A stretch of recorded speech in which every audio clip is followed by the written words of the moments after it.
Amén y amén. Los que regresaron para dar gracias. Esta es una historia preciosa, linda, y que vale la pena hacer remembranza de ella.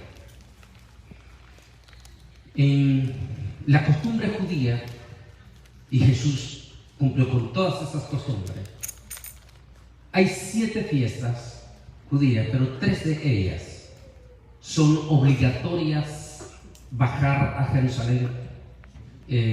Todos los judíos que viven en el país, en cualquier parte del rincón de Israel. Así es que Jesús es 100% seguro que en su vida pública, en sus años públicos, él bajaba por lo menos 3 de esas 7 fiestas de fijo a Jerusalén. La caminata a Jerusalén en aquel entonces era prácticamente a pie, y generalmente utilizaban también el burro o el asno para el traslado de las personas. Las caminatas, lo que lo hacían a pie, aproximadamente se llevaban entre 7 días, entre ir y venir a las fiestas de Jerusalén. Son aproximadamente 170 kilómetros, lo que en aquel entonces le tocaba caminar. Jesús, el rabino Jesús, hacía esa gira a Jerusalén desde Galilea, y lo normal era que caminaban 20, 30 kilómetros por día y se quedaban en uno de esos pueblos, aldeas. Allí dormían la noche y proseguía su caminata. Para ese momento la fama de Jesús ya había crecido en todititos esos pueblos, en toda la Galilea. Era profundamente conocida la historia de Jesús. Y en una de esas, en su caminata, esta caminata por Samaria, los pueblos de Samaria, esos pueblos, y aquí está uno de los más famosos de esa época, en ese lugar, en este pueblo famoso, por 3 acontecimientos que pasaron allí en la historia de la vida pública de Jesús. Este era un pueblo grande. Adelantito está pasando ese pueblo, está la aldea donde él va a pasar el acontecimiento que leímos esta mañana. En este pueblo vivían mayoritariamente extranjeros. Se le decía popularmente samaritano. Estaban compuestos por muchos extranjeros. La mayoría eran griegos, habían turcos, habían de las otras naciones ahí. O sea, había una mezcla de europeos y griegos, libaneses que vivían ahí. A todos ellos, sin importar de qué país fueran, a todos ellos se les ponía en el mismo costal como samaritano. Mire qué interesante, la historia no ha cambiado en mucho tiempo. Hoy en día, aquí en Estados Unidos, a todititos los hispanos, cuando usted habla con los anglos, a todititos los hispanos le llama mexicano. Y en realidad no son todos mexicanos, hay centroamericanos, hay suramericanos, pero para los anglosajones todos son mexicanos. Y así los toman como mexicanos. Exactamente, esa es la mismísima historia en la época de Jesús. A todos ellos se les decía samaritano. Detrás de esa colina, que está ya en las partes de Galilea, está un lugar que también es famoso en la Biblia. Era cómo los judíos no comen el cerdo, pero en aquel entonces los extranjeros sí lo comían. Entonces había un criadero de cerdo allá que se llamaba, detrás de ese estado que se llama Gadarea. Allí está el famoso incidente que se dio. ¿Recuerdan? Han leído mucho ustedes del hato de cerdo, porque ese criadero de cerdo alimentaba a este pueblo. Ese pueblo mayoritariamente extranjero, ellos sí comían la carne de cerdo. No era normal que un rabino judío, por los prejuicios religiosos, A veces los prejuicios religiosos son más dañinos que la persona inconversa. El religioso cierra más la puerta a las almas para que entren al cielo que a veces el propio inconverso. La religiosidad judía era tan fuerte, que un rabino judío no se atrevía, volvamos a la imagen, no se atrevía a pasar por ese pueblo. Ahora, como era un pueblo próspero, era un pueblo comercial, también vivían judíos, pero judíos influyentes en ese pueblo. Allí un día Jesús pasa por ese pueblo, y cuando viene en esta calle, esta es la calle principal, cuando viene por esa calle, como él ya era conocido popularmente, se aglomeró toda la gente allí para recibir a Jesús mientras él iba pasando por esa calle. Mientras él viene caminando en esa calle, una mujer de origen libanés se arrima con su corazón profundamente dolido, lo más profundo como madre. Su hijo está desahuciado, no hay posibilidad de vida para su hijo. Aquella madre extranjera está desbaratada, está destrozada. Ella anhela un milagro para su hijo. Y entonces ella se mete y llega hasta el frente de Jesús.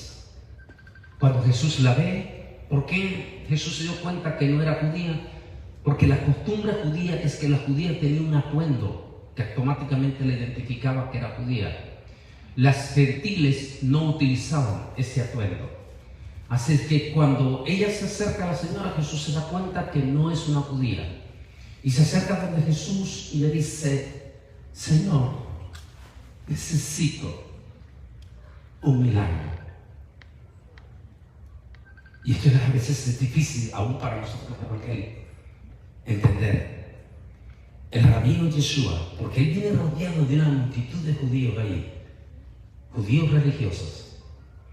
Y Jesús se voltea y le dice: no está bien dar el pan a los perrillos. ¿Cómo lo hubieran tomado ustedes?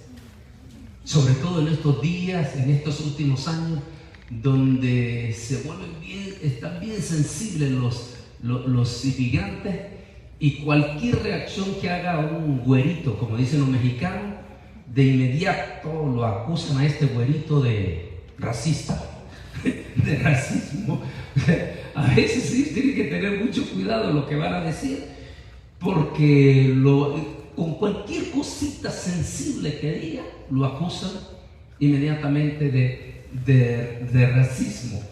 ¿Cómo lo hubiera tomado en ese momento los inmigrantes en aquel momento allá, cuando Jesús le dice esta expresión que suena fuerte para esta señora? Y entonces, pero a veces es muy importante conocer por qué Jesús, no porque Jesús tenía problemas religiosos, no, ya lo sabemos que no. Pero Jesús está lanzando una enseñanza en ese momento. ¿Para quién? No para los extranjeros, sino para su propia gente. En la iglesia nosotros diríamos, a veces Dios nos tiene que dar lecciones a nosotros, porque nosotros a veces nos creemos demasiado santos, que no queremos ni siquiera tocar a una persona inconversa, y consideramos que esos inconversos no tienen derecho a la salvación.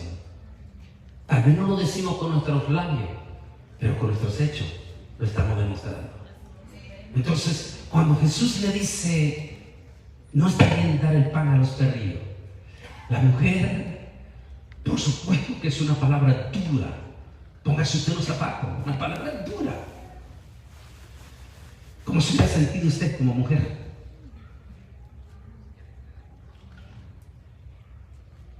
Hubiera llamado de inmediato a Derechos Humanos y a Univisión y a Telemundo para denunciarlo. Pero aquella mujer hizo algo extraordinario. Ya Jesús sabía porque Él es Dios. La mujer no reacciona como cualquier persona inconversa, con violencia o con escándalo. O como la hondureña, recuerda que reaccionó, que dijo que ya estaba harto de los frijoles.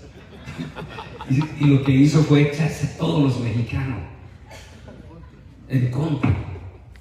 A veces las personas reaccionan así, pero aquella mujer, de una manera extraordinaria, se volteó, se le puso más de frente a Jesús y le dijo: Señor, pero aún los perrillos comen de las migajas que caen de la mesa de sus amos.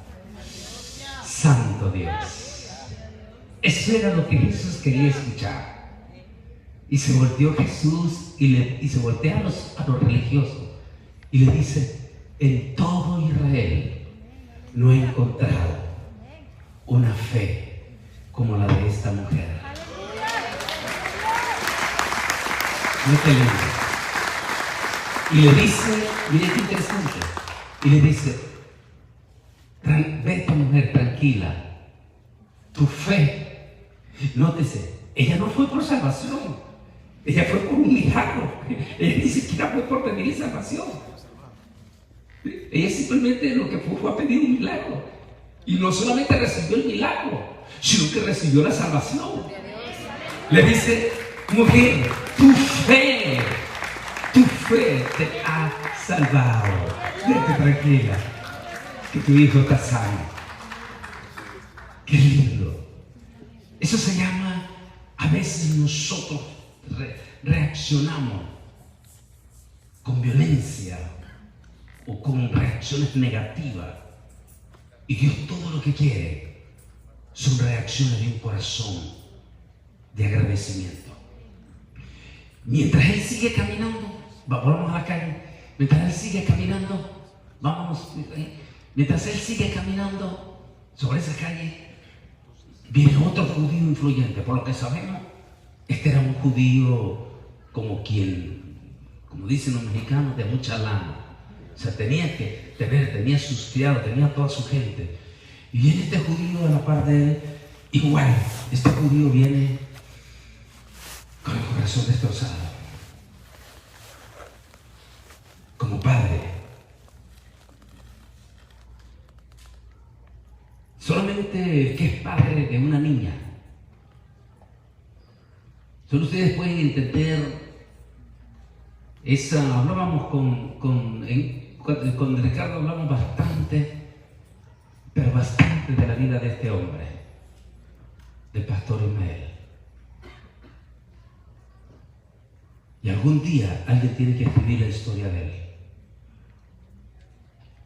Y es fácil criticar y es fácil atacar.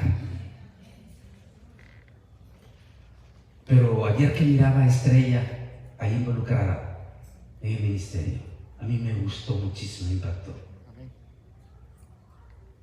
¿Por qué? Porque un padre ama a sus hijas en lo más profundo de su corazón y está dispuesto a hacer lo que sea. Yo soy padre de solamente una niña que acaba de cumplir 15 años y es mi tesoro. Ahora póngase en el corazón de ese judío. Él viene destrozado, su única hija. Se van a acordar ustedes, porque todos ustedes han oído siempre esa palabra que se habla de esa muchacha. Su única hija está gravísima, grave. Y este judío viene, él observó lo que pasó con esta mujer gentil y todo, y él interrumpe a Jesús y le dice: Yeshua, necesito que vengas a mi casa. Necesito un milagro de mi hija. Y como por el relato, Jesús como que lo ignora. Pero el judío sigue detrás. Señor, por favor, ve a mi casa. Mi niña está grave. En uno de esos que él va caminando, uno de los criados, sí lo dice, se da cuenta que el tipo era muy importantísimo. Uno de los criados se acerca y le dice: Señor, ya no molestes más al maestro. Tu hija murió. Póngase usted en el zapato de aquel padre. En ese momento que él escucha esa palabra, es como que él se resigna. Y es cuando el maestro se voltea y le dice: tranquilo, voy para tu casa. Mira qué lindo. La persistencia. La persistencia. El judío pudo haberse ido en un momento cuando Jesús lo ignora, pero él persistió y fue. Y cuando le dan la triste noticia, la noticia dolorosa, en ese momento se voltea a Jesús y le dice: tranquilo, Jairo, voy para tu casa, vámonos. Y escoge Jesús a los hijos de Zebedeo, a Juan, a Simón, y se va con ellos a la casa de Jairo. Y allí recuerda la palabra muy famosa ustedes que le dijo Tabita Cum, que quiere decir: niña, levántate. Y Dios en esa trayectoria resucita a aquella niña. Qué milagro más lindo, más bello para aquel padre. Había recibido su persistencia, había dejado a un lado su soberbia, su orgullo, que a veces nos pasa muchas veces aún a los que somos cristianos. Cuando llegamos a tener cierto grado de bendición económica, nos volvemos un poco soberbios, un poco altaneros. Nos volvemos como que es Dios quien necesita de nosotros y no nosotros de Dios. Y nos volvemos como que si el pastor no me da pleitesía, entonces yo no quiero venir a esta iglesia. Aquí esa lección que nos da esa mañana Jairo es preciosa. Cuando ya después que Jesús sale de esa casa, no sabemos si esa tarde o ese día él durmió en la casa de Jairo, pero lo más probable es que al siguiente día él sale del pueblo, sale de ese pueblo y sale a su caminata y entra en la salida de este pueblo, estaba lo que hoy en día se ha encontrado hallazgo en lo que era una aldea, que es lo que generalmente se cree que era esto pegado en esto. En la salida del pueblo estaba esa aldea. Recuerde, porque esto nos va a traer remembranza de esta pandemia. Recuerde que en aquel entonces, cuando un judío era encontrado leproso, ese judío pasaba un proceso muy similar al que acabamos de pasar nosotros o estamos pasando. Pero sobre todo en marzo del año pasado, cuando nos metieron a la cuarentena. Cuando un judío era encontrado con lepra, inmediatamente, según la ley de Dios en Levítico, ese judío tenía que ser aislado en su totalidad de todo el resto del pueblo. Pero no solamente él, su familia también. Su familia era aislada por temor a que esa familia estuviese contagiada también. Porque como era una lepra, la lepra era considerada como una enfermedad altamente contagiosa, que se contagiaba con el contacto de las personas. Entonces, de inmediato, esa gente era completamente aislada, y su familia no podía venir a la sinagoga hasta después de 7 días que había sido detectada la persona con lepra y que ya se consideraba que esa familia no estaba infectada. Entonces, el 8º día, mira qué interesante, como las cuarentenas que nos metieron el año pasado, ¿recuerdan? Y el 8º día, entonces la familia podía venir a la sinagoga, mostrarse al sacerdote, pero esa familia tenía que pasar un proceso de purificación, tenía que lavarse completamente toda en agua y completamente dejar la ropa que tenía a un lado y recibir otra ropa para poder entrar a la sinagoga. ¿No les recuerda algo de esto? ¿Se acuerda? Marzo, abril del año pasado, miraba usted a los doctores, a los trabajadores que dejaban su ropa afuera, todos se bañaban afuera para poder entrar a la casa. Nos trae, qué interesante, como repitiéndose la historia. Pero el leproso era completamente expulsado, no solamente de su casa, aislado de su propia familia, completamente aislado de su familia y aislado de la sociedad. Muy interesante.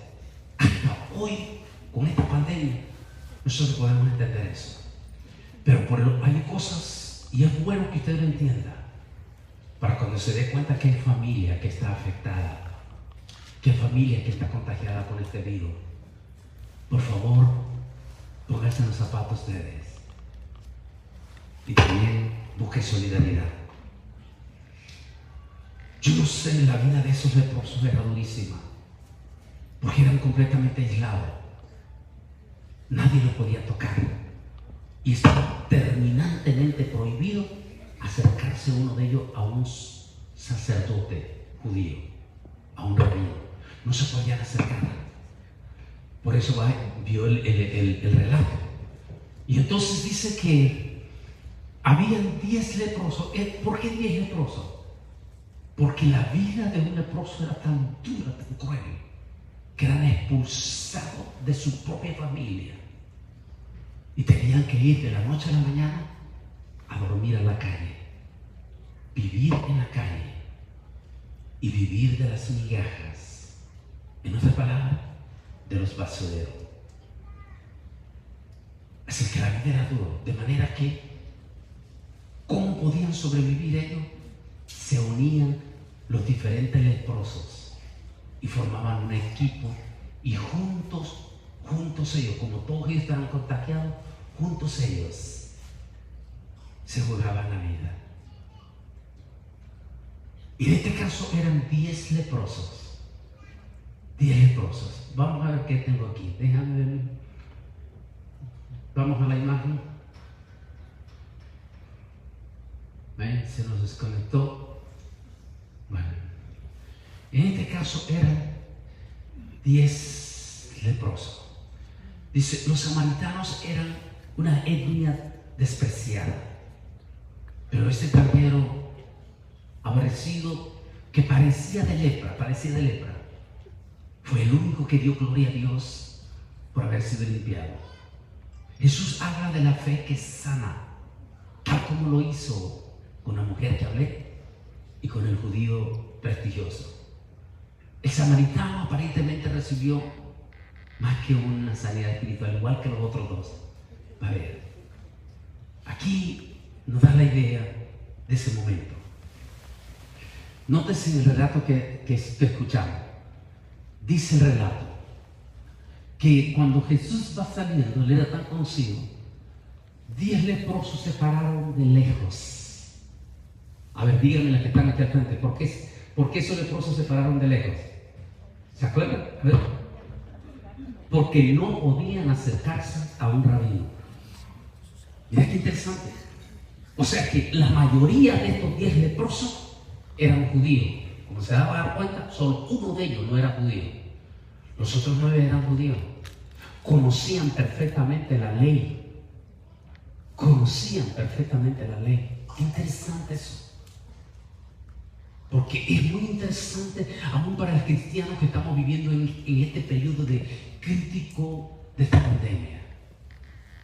Se nos olvida que aún en medio de esta pandemia, nosotros tenemos que ser respetuosos de la ley. La Biblia dice que ninguna ley es puesta si no es por la voluntad de Dios.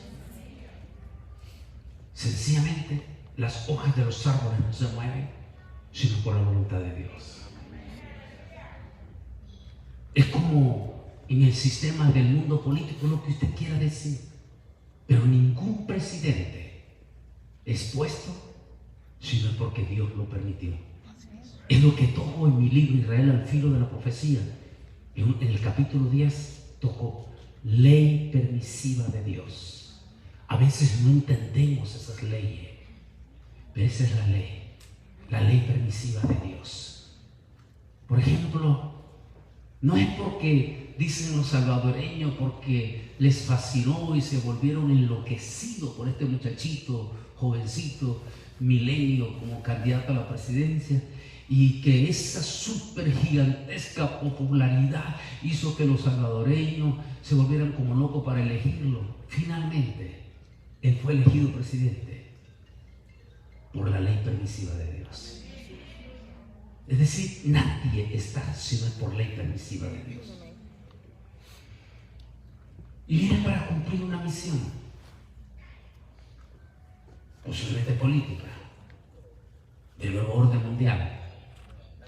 Porque recuerde que los gobiernos gentiles y el sistema de este mundo está bajo el sistema del gobierno del nuevo orden mundial, que finalizará con la gran tribulación. Pero vamos a volver en este momento. Mire que ellos cumplen. Y dice que de lejos se pararon los 10 leprosos y gritaron a voz alta: Rabino, Jesús.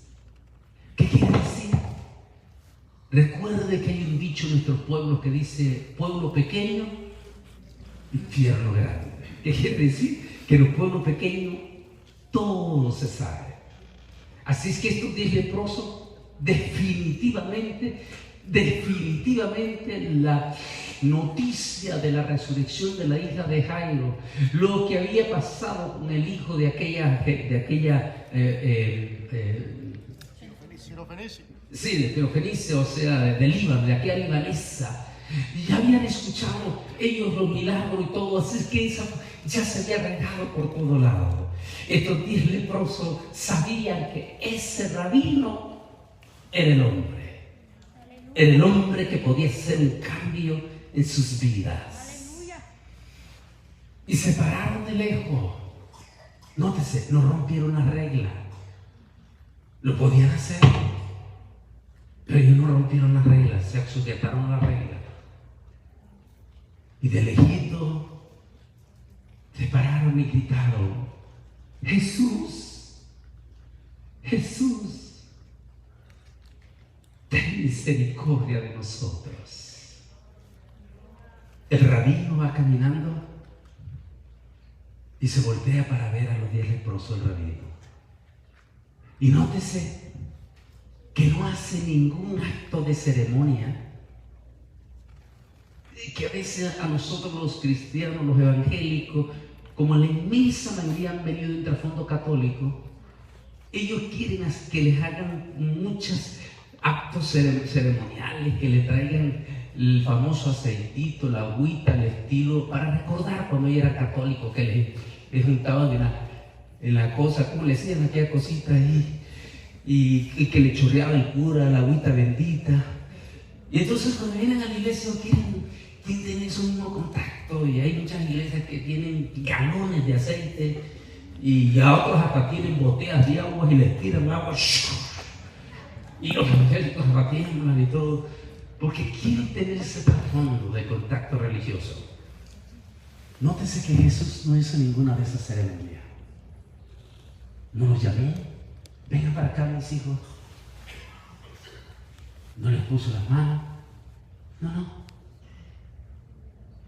Sino que de lejos le dijo: vayan al sacerdote y muéstrense.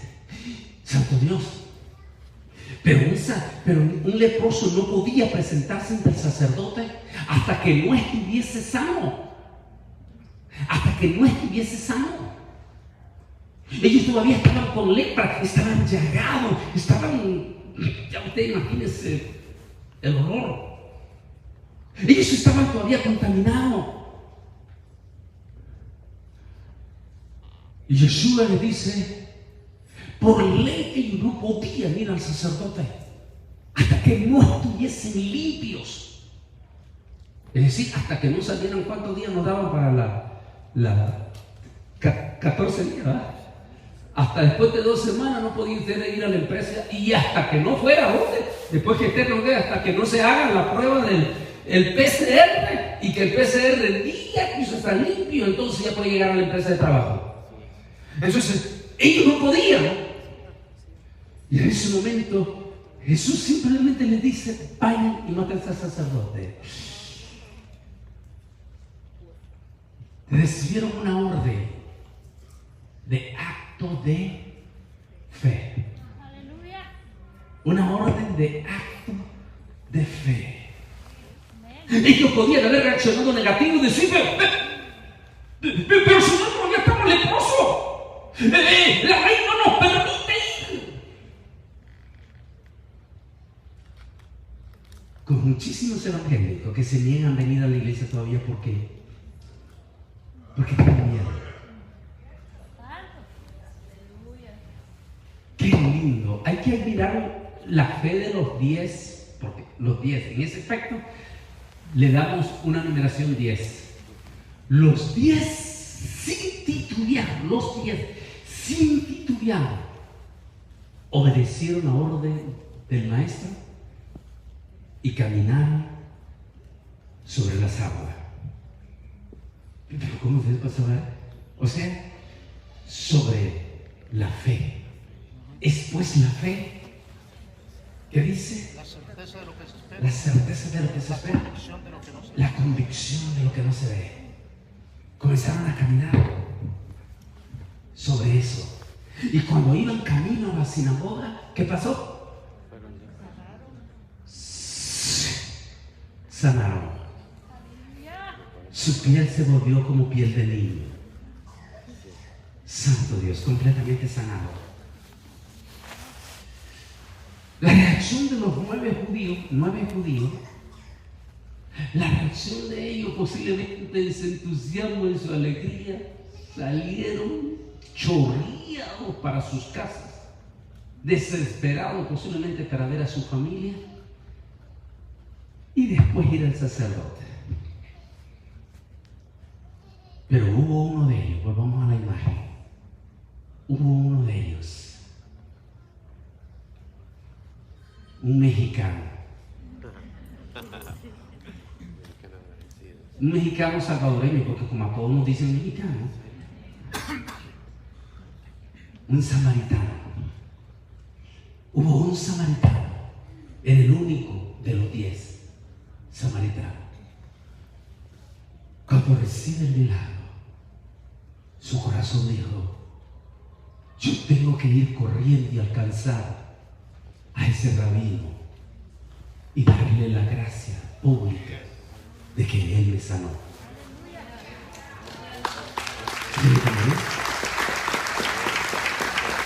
Y como él ya está limpio, él se podía acercar al rabino.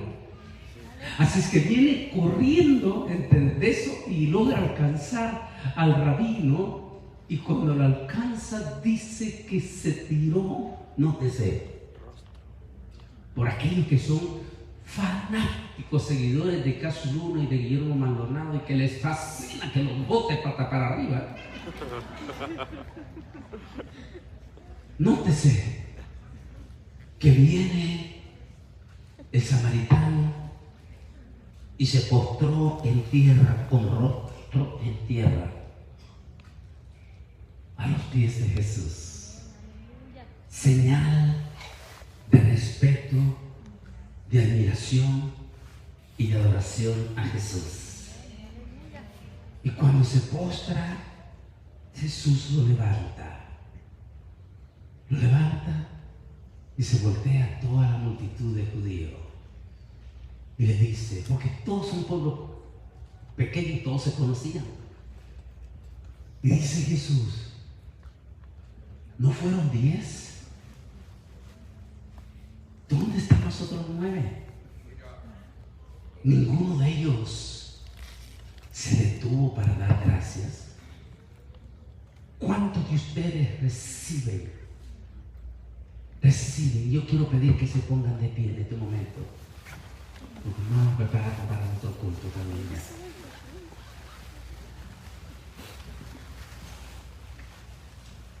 ¿Cuántos de ustedes han recibido múltiples de bendiciones del Señor?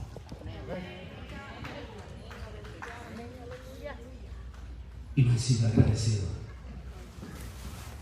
Dar quiere decir gracia, acción de gracia.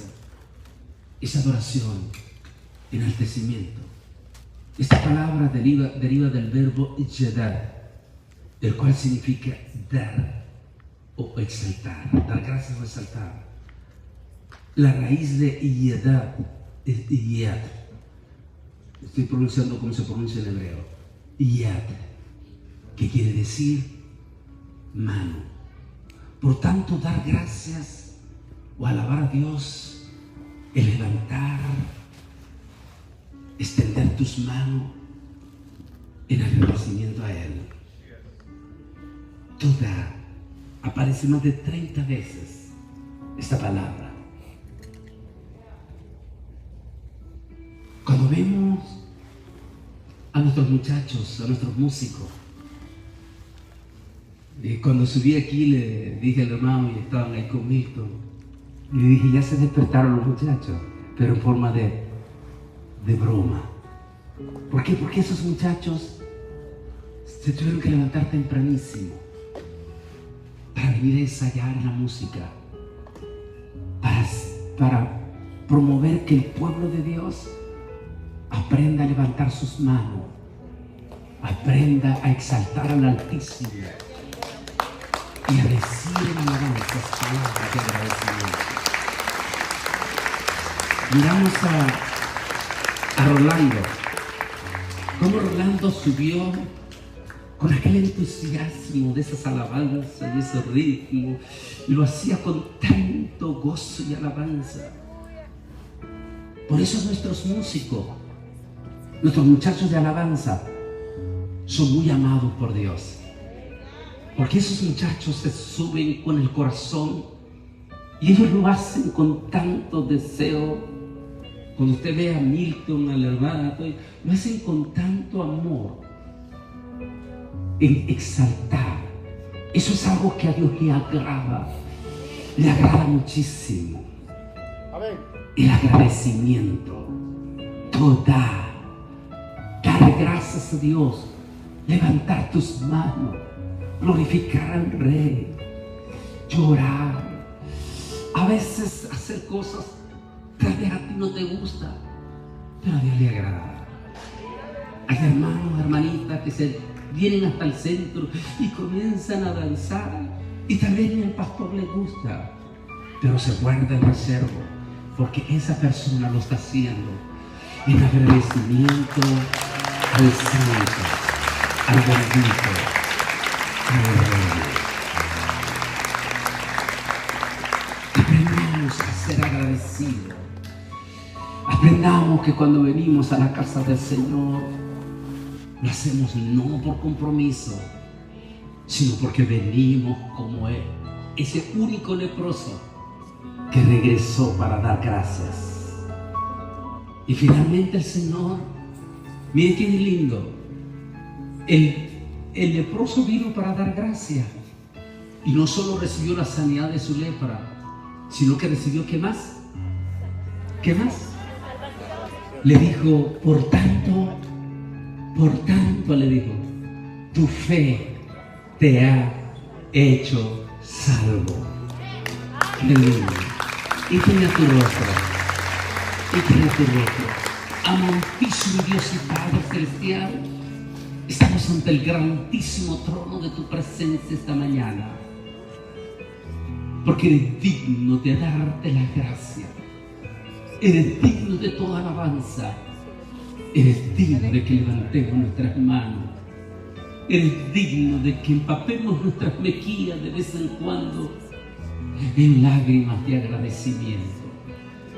Gracias esta mañana, Señor, porque nos has dado el privilegio de venir a tu iglesia, de exaltar tu nombre, de glorificarte y de escuchar palabra tuya, Señor. Te pido que bendigas a cada hermano y a cada hermana preciosa que ha venido esta mañana a este primer culto, Señor, y que vaya con un corazón agradecido, con una palabra en sus labios. Toda gracias, Dios. Amén. Demos un aplauso al Señor. Gracias. Y esta tarde,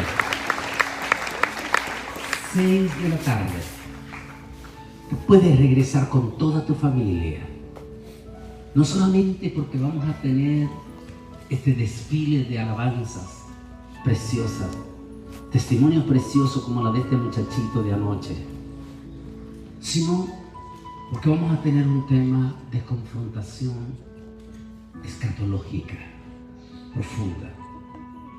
Así es que véngase con toda su familia esta tarde. Si deseas, ahí está la música de Rolando en este momento. Yo le llamo así, yo no sé si se llama así, pero yo le digo tonelada de alabanza. Preciosa, porque a mi niña le fascina. Nos quedan unos 5 libros, pero nos quedan temas en DVD como el infierno profundo, o el juicio final, o los extraterrestres. Cualquiera de ellos puedes pasar ahí. Que Dios te bendiga y vente esta tarde con toda tu familia. Tengo una buena noticia para ustedes. Entonces, Antonio, que todos los libros que sobren en la tarde se los va a regalar, así que vengan en la tarde, por favor, porque los libros van a ser gratis. Todo lo que les sobre dice que lo va a regalar en la tarde. Voy a hacer que caiga desmayado. Amén. Que Dios me lo bendiga. Nos vemos a las 6. Bendiciones a todos.